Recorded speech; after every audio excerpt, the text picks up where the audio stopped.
नावेशिको जी, उत्तर प्रदेश में आज दो बड़ी घटनाएं घट गई। एक तो माता प्रसाद जी नेता विपक्ष हो गए, अब उस पर कोहराम मचा है। वो कह रहे भाई पीडीए कहाँ गया। कुछ लोग रामचल राजभर और इंद्रजीत सरोज की महत्वाकांक्षाओं को भी हवा दे रहे हैं, तुमको भी कुछ नहीं मिला। कुछ चाचा की ओर इशारा कर रहे हैं, कहो भाई चाचा बरसात में फिसल गए। ये मसला क्या है? और सपा के लोग कह रहे हैं मास्टर स्ट्रोक है, भाजपा से ब्राह्मण वोट खींचना है इधर। और कुछ लोग शरारती तत्व में कहूंगा ये भी कह रहे, वो कह रहे पीडीए का मतलब ही नहीं समझे बाकी लोग। पी का मतलब पांडे, डी का मतलब दलित, ए का मतलब अल्पसंख्यक, बोले वही तो बनाया है। नावेशिको मसला क्या है? सावन में क्या खेल हुआ?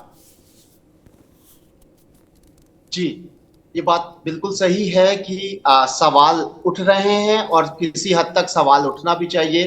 पीडीए का मकसद, इंडिया का मकसद, अखिलेश यादव का मकसद ये है जो वो बार बार बताते रहे हैं कि भारतीय जनता पार्टी की सत्ता में पिछड़ों को, दलितों को, अल्पसंख्यकों को वो अधिकार, वो पद, वो कुर्सियां नहीं मिल पा रही हैं जिन कुर्सियों पर बैठकर जी इस जाति के लोग, इस समुदाय के लोग, इस बिरादरी के लोग अहम फैसले कर सके। वो पद नहीं मिल रहे हैं देश में। ये राहुल गांधी ने भी कहा और अखिलेश यादव ने भी बार बार कहा, और पीडीए का मकसद भी यही बताया गया कि भाजपा जो बड़े पद नहीं दे पा रही है अपनी सरकार में या अपनी पार्टी में, वो पद हम देंगे, और ऐसे पद जो कठपुतली ना हो, जो कुर्सी पर बैठ के अहम फैसले कर सके। उसके बाद अखिलेश यादव अगर अपर कास्ट को एक बड़ा पद, उस वक्त यहां पर समाजवादी पार्टी का सबसे बड़ा पद है, सदन में तो कम से कम सबसे बड़ा पद है ही, जहां पर ये सारे निर्णय, सारी लड़ाई लड़ने वाला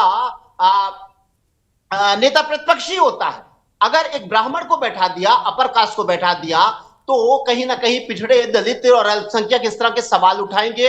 ये बात अपने आप में लाजमी है और राजनीति में सवाल उठना भी चाहिए। लेकिन इससे जुड़ी हुई दूसरी अहम बात यह है कि राजनीति में प्रयोग भी होना चाहिए और राजनीति में बैलेंसिंग भी होना चाहिए। अखिलेश यादव को इस बात का अंदाजा है कि कहीं ऐसा ना हो कि हमारे दल से अपर कास्ट जो है वो अछूत साबित हो जाए। और एक घटनाएं आपको याद होगा, जब पीडीए का कंसेप्ट सेट किया अखिलेश यादव ने, और उसके बाद मौर्य लगातार विवादित बयान देते चले जा रहे थे उनकी पार्टी में जब वो थे, उस समय अपर कास्ट का पूरा समुदाय, बड़े बड़े नेता, बड़े विधायक, स्थापित विधायक सब छोड़ के चले गए और उन्होंने बगावत कर दी। राज्यसभा चुनाव के समय की बात याद रखिए, अपर कास्ट के विधायकों ने पार्टी के बगावत और मुखालफत करना शुरू कर दी खुलेआम। तो अखिलेश यादव को लगने लगा कहीं ऐसा ना हो कि पीडीए के चक्कर में अपर कास्ट, जिसका एक बड़ा रोल होता है सत्ता को बनाने में, पार्टी को आगे ले जाने में, खासतौर से ब्राह्मण वर्ग, वो हमसे अगर अछूता हो जाएगा तो हमें नुकसान होगा। ये बात बिल्कुल सही है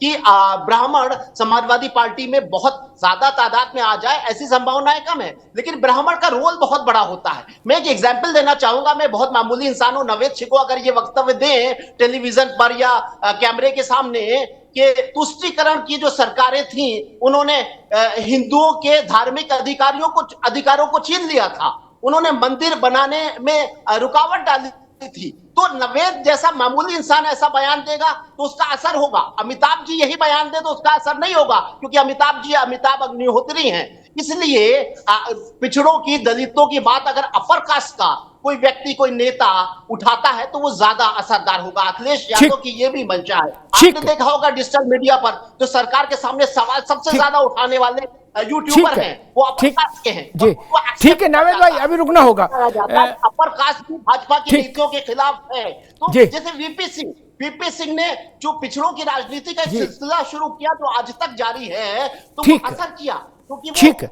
नावेशिको, अभी रुकना होगा। बीपी सिंह का तो खैर अपना व्यक्तिगत अनुभव बहुत कड़वा रहा। वो तो बेचारे न इधर के रहे न उधर के रहे, वो अकेला ऐसा बड़ा नेता है जिसकी जन्मदिन और जयंती पर कोई दो फूल नहीं चढ़ाता। हमें बीपी सिंह के साथ उनके दुख शेयर करने का बहुत अवसर रहा है मेरे पत्रकारी जीवन में। हम जानते हैं कि बीपी सिंह की क्या स्थिति थी अंतिम समय में, जब वो रक्त के कैंसर से जूझ रहे थे। खैर चलिए अभिषेक वाजपेयी जी के पास चलूंगा। अभिषेक जी, एक सज्जन ने हमसे कहा कि भैया, भाई विद्वान लोग तो सब जगह हैं, उन्होंने कहा भैया ये जो लिस्ट देख लो, मैंने कहा कमाल अख्तर भी बने हैं, वो हमारे महबूब वो भी हैं, अमरोहा से 2 लोग बना दिए, एक पूरब से ले आए वर्मा जी, अखिलेश जी। तो बोले इन तीनों की बात कर लो। बोले मुख्य सचेतक का काम है, अध्यक्ष जब कहे तो व्हिप जारी कर दो, उसके बाद अपने घर में सो। क्या कोई आपकी भूमिका नहीं है क्या? और चवन्नी का बोनस नहीं, कोई भत्ता नहीं क्या? चाय भी पीनी अपने पैसे से पियो, बिस्कुट खाना अपनी जेब से खाओ, ठीक। बोले डिप्टी व्हिप, चीफ व्हिप, बोले जब वो ना हो तो ये वही काम करेंगे। वो हमने कहा महबूब अली, बोले महबूब अली तो सबसे सस्ते में गए। मैंने कैसे? जब स्पीकर और डिप्टी स्पीकर नहीं हो तो आप आसन पे बैठो और शून्यकाल चलवाओ, जब वो आ जाए तो उतर के नीचे अपनी सीट पे बैठ जाओ, वहां भी चवन्नी नहीं है। बोले लेकिन नेता विपक्ष में कैबिनेट मंत्री का दर्जा, उसके सारे भत्ते, उसका प्रशासनिक ढांचा, आपके पास कैबिनेट मंत्री जैसा कार्यालय, और ये तो छोटी चीज है, बड़ी चीज क्या है कि आप हर संवैधानिक नियुक्ति के समिति में मेंबर होंगे क्या? चीफ मिनिस्टर के साथ आपकी इच्छा के और आपको विश्वास में लिए बिना कोई वैसी नियुक्ति नहीं हो सकती। ये रियल ताकत है अभिषेक जी। तो अब 2 व्याख्याएं हैं, एक तो ये कि भाई चाचा इस दिल के टुकड़े 1000 हुए, एक तो वो व्याख्या हो रही चाचा हो और चाहे राम अचल हो उनकी, और दूसरी व्याख्या ये हो रही है कि मास्टर स्ट्रोक है, ब्राह्मण वोट बैंक को इधर खींचना है भाजपा से। अभिषेक जी। धन्यवाद अमिताभ जी। और जब आप बोलते हैं तो उसमें किसी के पास कोई गुंजाइश नहीं रहती है, ये तो हम सभी जानते हैं। लेकिन जब नावेद भाई ने कई बातें बोली और प्रश्न चिन्ह बहुत सारे उठाए, तो पहले तो हमें समझना पड़ेगा पीडीए जो पिछड़ा दलित आधा अगड़ा भी है उसमें और आधा अल्पसंख्यक भी है, तो उसी फॉर्मूले को लेकर के हम आज भी चल रहे हैं, उन्हीं चीज़ों को लेकर के आगे बढ़ रहे हैं। कहने के लिए तो एक बात के कई तात्पर्य निकाले जा सकते हैं, कई मतलब निकालेंगे, जितने मुंह उतनी बातें। हर कोई अपनी अपनी तरीके से उसका व्याख्यान करेगा, आप अपनी तरीके से करेंगे, नावेद भाई अपनी तरीके से करेंगे, हमारे दोनों भाई दूसरी तरीके से करेंगे, लेकिन हम पीडीए के फॉर्मूले से कहीं पे भी अलग नहीं है।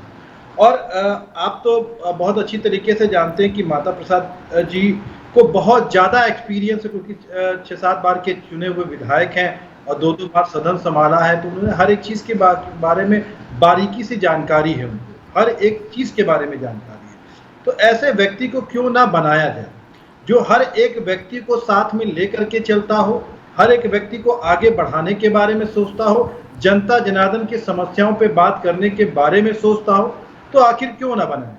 और आखिर जब बनाया है तो बहुत लोगों की बोलती बंद हो गई, तो अब उनके पास कुछ बचा तो है नहीं कहने के लिए, क्योंकि भारतीय जनता पार्टी के जो लोग पैरोकार हैं और भारतीय जनता पार्टी स्वयं, वो ये सोचती है कि आखिर जो पहले से उनके पास वोट बैंक खिसक चुका है, अब बचा हुआ जो वोट बैंक है वो कहीं ना खिसक जाए। इस बारे में भारतीय जनता पार्टी बहुत ही चिंतित होगी, क्योंकि ये मास्टर स्ट्रोक है आदरणीय अखिलेश यादव जी का। और माता प्रसाद पांडे जी हर एक जगह पे सक्षम व्यक्ति हैं, सुलझे हुए व्यक्ति हैं, उनका हर एक निर्णय स्वागत योग्य रहता है हमेशा से ही, और कहीं पे भी वो ऐसा नहीं कि किसी भी चीज के लिए मोहताज हैं, हर एक व्यक्ति उनको जानता है। इन चीजों के रिगार्डिंग जब माननी जी ने फैसला लिया तो उसमें सभी लोग सम्मिलित थे, चाचा भी सम्मिलित थे और माननी जी भी थे और बाकी भी जितने भी लोग थे, सब जगह पे उसका निर्णय होने के बाद ही इसको अमली जामा पहनाया गया है, क्योंकि उपचुनाव पे भी इसका असर होगा और 2027 में इसका बहुत बड़ा असर देखने को मिलेगा। लेकिन उसके पहले जो सेमीफाइनल होगा उपचुनाव में 10 सीटों पे, उसका असर देखने को भी मिलेगा। जी ठीक बात है। देखो भैया, माता प्रसाद जी बुजुर्ग नेता हैं, पढ़ने लिखने वाले नेता हैं, पढ़े लिखे लोगों से संवाद और संपर्क रखने वाले नेता है। मैं व्यक्तिगत आधार पर कह रहा हूं, उनको जानता हूं, माता जी को, माता प्रसाद जी को। लेकिन ये आप कहोगे माता प्रसाद जी के पास वोट बैंक है, तो मैं नहीं मानूंगा ना। वोट बैंक वाली स्थिति नहीं है ना, ऐसा नहीं। अभिषेक भाई आएंगे दोबारा में, ये मेरा अपना आकलन है, आपका आकलन होगा कि उनके पास पूरे प्रदेश में वोट है, मैं नहीं मानता। वोट बड़ी कीमती चीज है बाबू, ऐसे सबके पास नहीं होता। क्या चेहरे बड़े हो सकते हैं, वोट नहीं होता। भाजपा में भी ढेर सारे लोगों को मैं बता दूं जो चेहरे बड़े हैं, उनके पास वोट नहीं है। अभी पार्टी उनको किनारे कर दे तो चुंगी के चुनाव नहीं जीतेंगे, चुंगी के नहीं जीत सकते। नावेद गलत कह रहा हूं क्या? अब वही बात इन पर है, माता प्रसाद जी पर लागू है। ये आदमी योग्य है, लेकिन वोट हो बहुत। गायत्री प्रजापति जेल में था तब भी उसकी पत्नी जीत गई, योग्य नहीं है, अपराध में जेल में है, लेकिन वोट तो था उसके पास। इसलिए वोट अलग चीज है, योग्य होना अलग चीज है। खैर, राघवेंद्र द्विवेदी जी, आपकी समझ में क्या आ रहा है? ये मास्टर स्ट्रोक है, ये आपके एनडीए के लिए मुश्किल पैदा करेगा आने वाले समय में माता प्रसाद जी का विधानसभा अध्यक्ष बनना? अमिताभ जी, ये हम लोगों के लिए मुश्किल नहीं पैदा करेगा, ये समाजवादी परिवार में जो विघटन पैदा होगा उसका एक बड़ा कारण बनेगा। ये अखिलेश यादव जी जब चुनाव में आते हैं तो पिछड़ा, दलित और अल्पसंख्यक की बात करते हैं, लेकिन जब पद बांटने की बात होती है तो ये परिवार के लोगों को भूल जाते हैं, अपने उस चाचा को भूल जाते हैं जिसके बदौलत 37 गए हैं, अपने उस कार्यकर्ता के बारे में भूल जाते हैं जिसके नारे पे पिछड़ा और दलित अल्पसंख्यक का जो नारा, वो नारा भूल जाते हैं। आनंद ने एक ऐसे व्यक्ति को जो इनके पीछे रहे, इनके भी साथ रहे और फिर अपने साथ ये जोड़ने का काम किए। पांडे जी को जोड़ने से मुझे लगता है कि पूर्वांचल की धरती पर साइकिल चलने वाला है 27 में, और पांडे जी के कहने पर कोई टिकट या कोई सीट जीतने की स्थिति में है, क्योंकि पांडे जी सीधे हाथ चुके हैं एक बार, और लगातार जीतना ये अलग बात है। उनके पास अच्छी योग्यता है, अच्छा समझ है, विधानसभा अच्छे से चलाए हुए हैं, 2 बार के विधानसभा अध्यक्ष हैं, 7 बार के विधायक हैं, 2 बार के मंत्री हैं, तो उनको शुभकामना। लेकिन ये बहुत अच्छा काम नहीं हुआ। इनको चाहिए था, समाजवादी पार्टी के लोगों को चाहिए था कि ये पीडीए के फार्मूले पर ही रहे। ये राघवेंद्र भाई, इसमें एक बात मैं, एक मिनट अभिषेक, हम रुक जाओ, पहले अनुभव चक के पास जाऊंगा फिर आपके पास जाऊंगा। लेकिन राघवेंद्र बाबू, 2 बातें आपने कही कि पीडीए पर रहते, विधानसभा और विधान परिषद। विधान परिषद में अखिलेश यादव ने पीडीए को ही व्यक्ति को बनाया है अपनी पार्टी का नेता, यादव जी बन गए वहां नेता, ठीक। एक और दूसरी बात आपने जो ये कही कि परिवार के वो लोगों को भूल गए। अगर वो शिवपाल यादव को बना देते तो आप ये कहते कि लो खुद दिल्ली में और यहां लखनऊ में शिवपाल को बैठा दिया, बोले बाकी लोग झाल बजाए। नहीं अमिताभ जी, हम तो देश स्तर के पत्रकार हैं, हम तो उस समय भी नहीं कहे जब एक ही परिवार के 5 लोग सांसद बन गए बिना योग्यता रखे हुए। अगर अखिलेश यादव जी शिवपाल यादव जी को नेता प्रतिपक्ष बना देते तो मुझे लगता है कि ऐसा कोई बड़ा उनके साथ सामने कोई संकट नहीं आता, और वो इलिजिबल है, वो पात्रता है उनके पास। क्षमता हमारे यहाँ पे थी तो हमने बनाया, आपके यहाँ पे क्षमता थी तो कितने लोगों को उतार लिया। अपने समाज की बात कीजिए, जहाँ पे घुटनों के बल बैठा करके भारतीय जनता पार्टी ने क्षमा मंगवाई थी, क्षमा याचना करवाई थी, याद कर लीजिए अच्छी तरीके से। एक नहीं, 2 बार बहुत बड़ी बात नहीं है। ठीक है भाई, दोनों लोग रुको, अभी एक बार बहस को अपने ढंग से चले। अभिषेक रुक जाओ, राघवेंद्र भाई रुको। अनुभव चक, कहा जा रहा है कि भाई आपके हवेली में सेंध लगाने के लिए माता बाबा को लाया गया है, ये बात आपको समझ में आ रही है? क्योंकि बहुत स्थिति आपकी भी अच्छी नहीं, 8% वोट आप भी गंवाए हो अभी चुनाव में, नहीं तो ऐसा तो है नहीं कि अब आप छत पे खड़े हो, अब आप भी ग्राउंड फ्लोर पे आ गए हो। नहीं, आपको क्या समझ में आ रहा है? क्योंकि आप भी ये जाति का जो समीकरण है, इसका जो चक्रव्यूह है, आजकल चक्रव्यूह शब्द बड़ा चर्चा में आ गया राहुल जी के कारण, जो आज बोले, इसका जो चक्रव्यूह, उसको आप भी अच्छे समझते हो जी। देखिए अमिताभ जी, वैसे तो नेता प्रतिपक्ष किसको बनाएंगे ये इनके पार्टी का आंतरिक मामला है, लेकिन जहां तक राजनीति की बात है कि आज नहीं, आपको अच्छे से याद होगा पिछले 2 महीने से मैं लगातार ये आपकी डिबेट में जब भी बैठा और अगर ये चर्चा आई तो मैंने यही कहा कि अखिलेश जी का सारा अभियान इस तरफ है कि किस तरीके से चाचा शिवपाल जी को सोफे के हत्थे पर ही बैठाला जाए।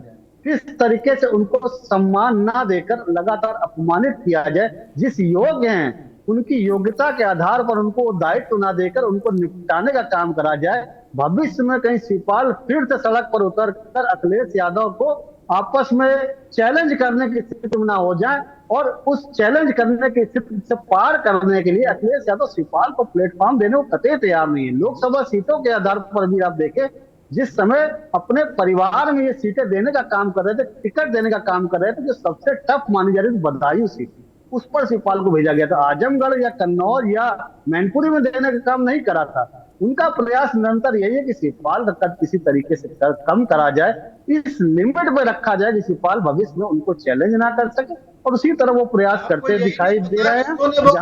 सीट मांगी थी, उनके बेटे वहां से सांसद है, क्या करके सीट वहां से मांगी थी, और उनके बेटे वहां से गौरवान्वित होकर के सांसद है।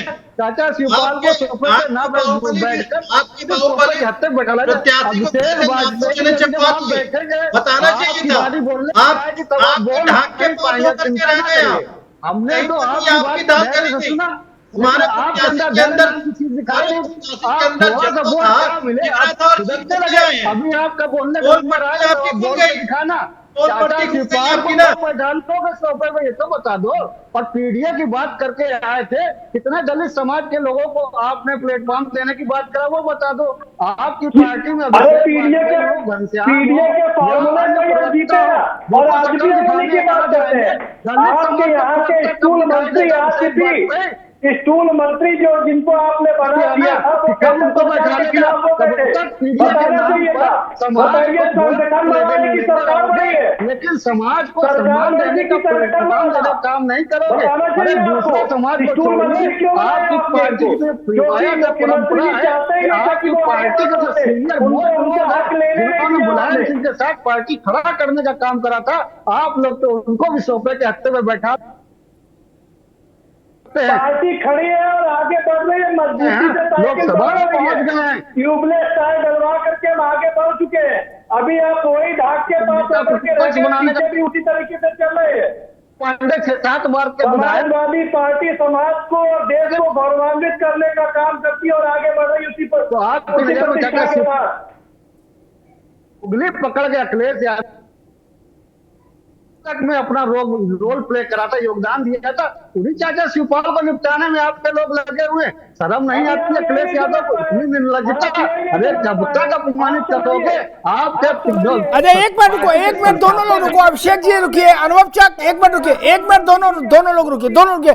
अनुभव चक एक मिनट रुको भाई, मैं एक सलाह ये दूं, आप भारतीय जनता पार्टी को चूंकि शिवपाल जी के सम्मान की काफ़ी चिंता रहती है, हो सकता कल भाजपा ये नारा भी दे दे चाचा के सम्मान में भाजपा मैदान में, तो मैं ये सलाह दूंगा कि चाचा को अपने यहाँ क्यों न ले आओ।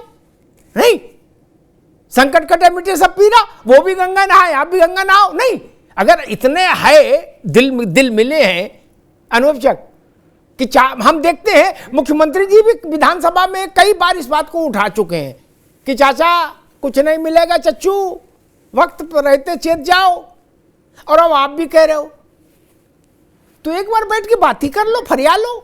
नहीं, अमिताभ जी चाचा योग है, चाचा के पास अपना वोट बैंक है, चाचा ने पार्टी खड़ा करने में योगदान दिया, और चाचा को अगर उनके योग्यता के आधार पर सम्मान उन्हीं के पार्टी के लोग नहीं दे रहे तो चिंता करनी पड़ चाहिए। अभी तो चिंता नहीं करेंगे कि उनके परिवार के बड़े बुजुर्गों, लेकिन आपके पास बचा कुछ नहीं है, आपके हाथ कुछ आने वाला नहीं है। जो उनके अंदर वो संस्कार नहीं है। मुलायम सिंह जी यादव के माइक छीनने का काम इन्हीं अखिलेश यादव ने करा था। देश की जनता भूली थोड़ी है, जो अपने पिता के हाथ से माइक छीन सकता है। जनता देख रही है कि कैसे, ये तो सभी को पता है, इसलिए अपने पिता को सम्मान नहीं दिया हो, वो चाचा को सम्मान कहाँ देगा। और आज अभिषेक बाजपेयी यहाँ बैठ के बड़ी बड़ी बातें बना रहे हैं। दलित प्रवक्ता कितने, जिला अध्यक्ष कितने हैं, इनकी पार्टी में आके शेड्यूल कास्ट का वोट लेने के बाद उनको दरकिनार कर दिया जाता है। ठीक, अभी रुकिए, अभिषेक जी रुकिए, अनुभव जी रुकिए।